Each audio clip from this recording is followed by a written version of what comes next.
Okay, this is Mrs. H's Psychology, Psyb 3, Cognition and Law, Recovered and False Memory, Prezi, Part 2.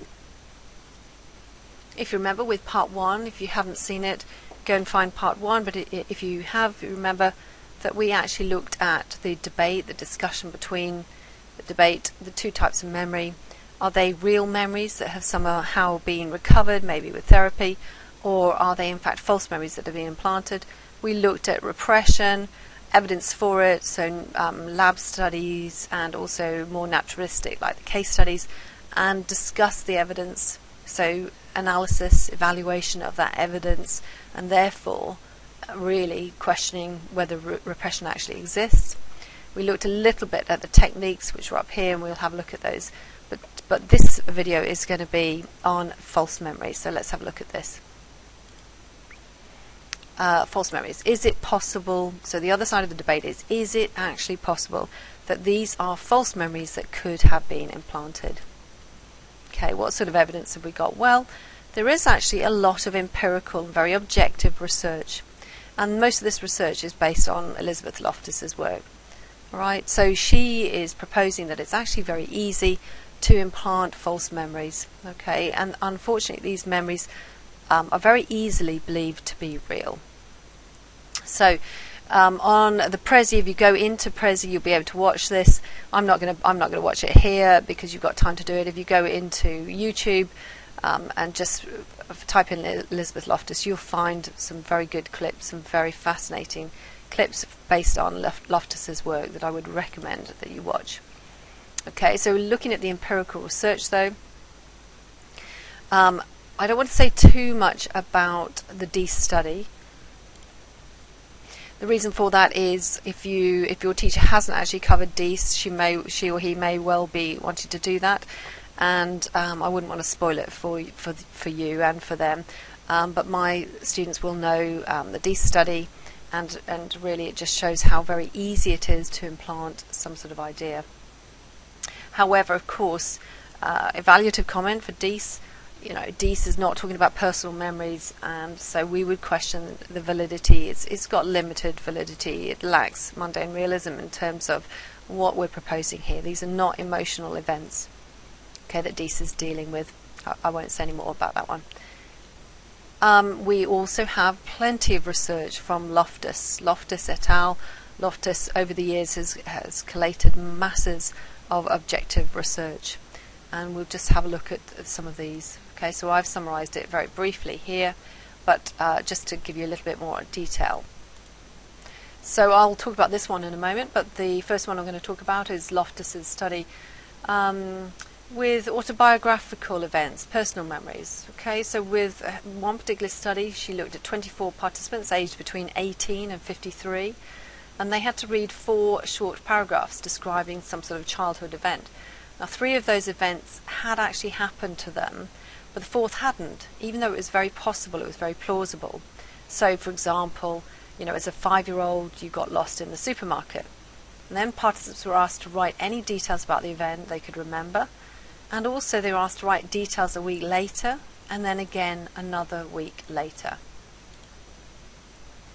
Now, those of you who've done some work and found out a little bit more about Loftus's work, of course you can probably guess what the results were going to be. Of the 24 participants, 6 of them reported remembering the false event and even providing extra details about it.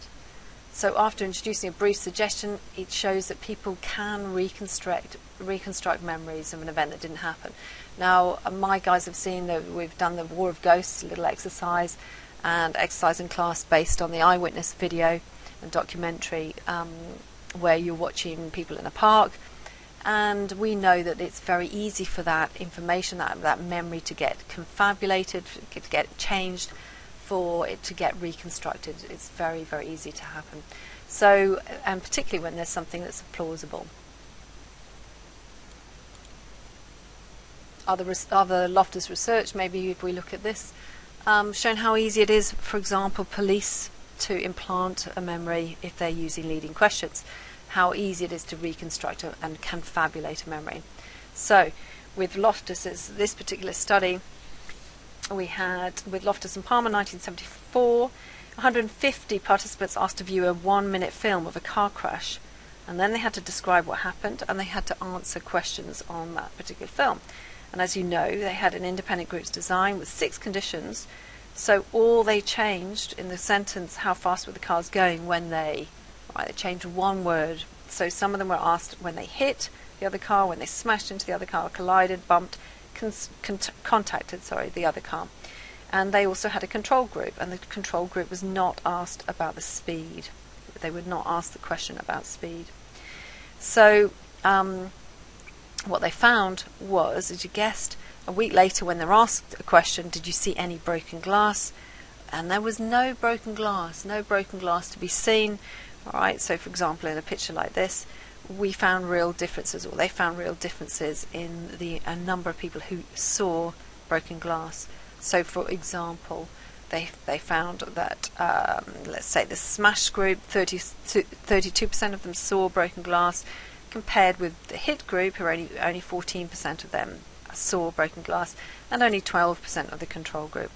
So basically what this is showing us is the way the question is asked will influence your answers later, immediately, but also later on recall. Okay, and we call this post-event contamination, and that's very clear in research like this. Another example of Loftus's work, maybe another one that's very famous, Loftus and Zani.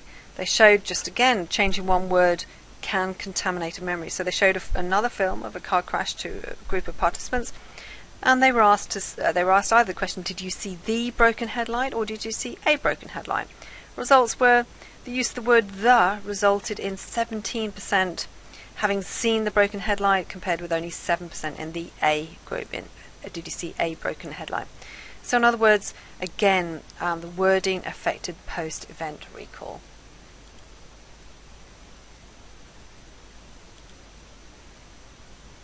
Okay, so going back here, the broken headlight. And then we move on to maybe a little bit of research that we did in class with Goff. Goff's work on 7 imagined tasks versus 7 real tasks.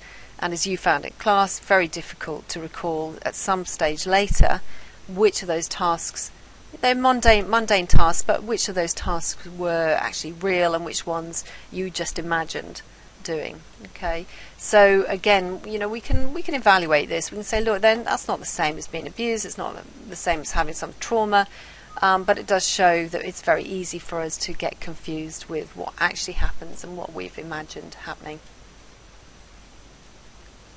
Okay, so let's evaluate this research.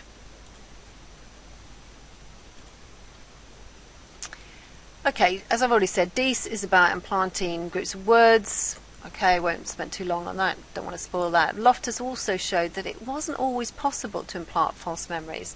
If you remember her red purse study, 98% of the participants actually did recall a red purse, even though the researchers tried to implant the image of a brown purse in their minds.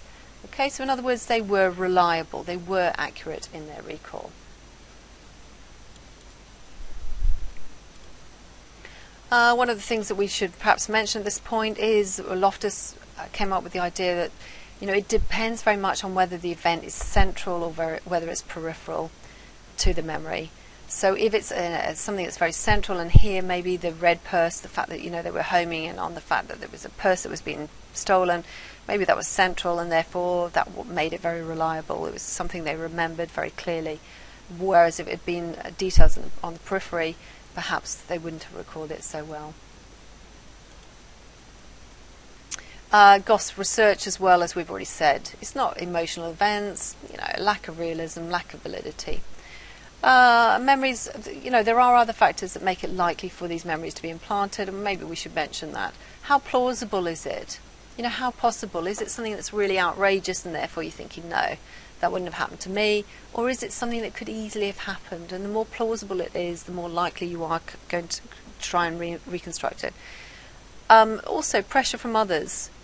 To recall. So, if you have got an authority figure, somebody like a police person they may be, you may be feeling a little bit more pressure. Children, for example, with an authority figure, an adult may feel a little bit under pressure to recall something. So we've got that. We're leading questions from an authority figure, also leading questions we know, and that ties in with your cognitive interview, ties in with your demand characteristics, wanting to please, and therefore do you just go along with it? And I would mention here the misinformation effect, really. We've got individual differences. Bring in your children, your work, your research, and the knowledge you have on children as witnesses, but also bring in the misinformation effect. So misinformation acceptance. Maybe you didn't register. You as a witness did not register the information in the first place. So when somebody feeds you some incorrect information, you just assume they're right. Okay, it's a little bit like informational conformity. You assume they're right and you go along with them. It's not that you are, deliberately changing your views, but you just assume they're not going to implant some sort of false idea. And demand characteristics, as we've mentioned, right? You might accept it just because. So leading questions from an authority figure can lead to demand characteristics. What do we mean by that? Well, as the information has come from someone like a researcher, they just want to agree with them. They want to be a good participant, as it were. Okay. Evaluating these eyewitness studies, well, one could argue that you're not expecting anyone to implant, so you kind of go along with it. You assume they're going to be right. We also, worth mentioning response bias hypothesis, that they're literally just going along with the interviewer rather than bothering to contradict them. It may be that they actually still have their intact memory and they think the interviewer is wrong, but they're just being polite. Okay, so they're just going along with them. So that's a possibility as well. And also people like Cohen think that problems in eyewitness studies are often due to the methods used, because in lab maybe we use closed questions. Was the lady carrying a bag, yes or no? Whereas in reality nowadays with police interviews, they're probably going to be, well, hopefully, using more open questions. Tell me what the lady was carrying. Tell me tell me what the lady was doing. That sort of thing. So again, that's a little bit artificial. Okay, so there we're almost there. We've recovered false, talked about repression and the evaluation, and now we've looked at false memories, and let's go on. Tiny last little bit. Let's have a look at this. Finally, other things to consider. Well, we talked briefly about the therapist techniques, and we said, they are faulty. A lot of them are encouraging people to effectively implant memories. They're encouraging imagination and things like that. And then for some people, especially anyone who's vulnerable or prone to getting confused between reality and imagination, it's going to be very difficult for them to work out what happened. So the Brandon report came into play because there were just so many of these situations arising. And the Brandon report looked at a number of families. So we've got 282 families who were surveyed in the report, and 59% had lost contact with their families, 14% had legal proceedings going on. And we have to ask, is this the right thing? Some techniques used by therapists, they conclude, are questionable, and so we should avoid suggestion and avoid actively seeking out repressed memories. Okay, for the sake of the patient as well. Some memories are real though, and we mustn't forget that. Some of these memories will be real, and abuse sadly does exist and has existed. Okay, but some memories are false, and memories are easily manipulated, and it's very easy for us to actually implant a false memory, and we mustn't forget that. So that's the end of the summary for part 2. It is on Prezi if you want to pause, if you want to take longer to have a look at the material, if you want to have a look at the cartoons, etc., etc., then have a look on Prezi. It's there, it's under S. Hobson, and Cognition Law, Recovering a False Memory, so you can find it there as well if you want to use it, or indeed if you want to adapt it or copy it, whatever.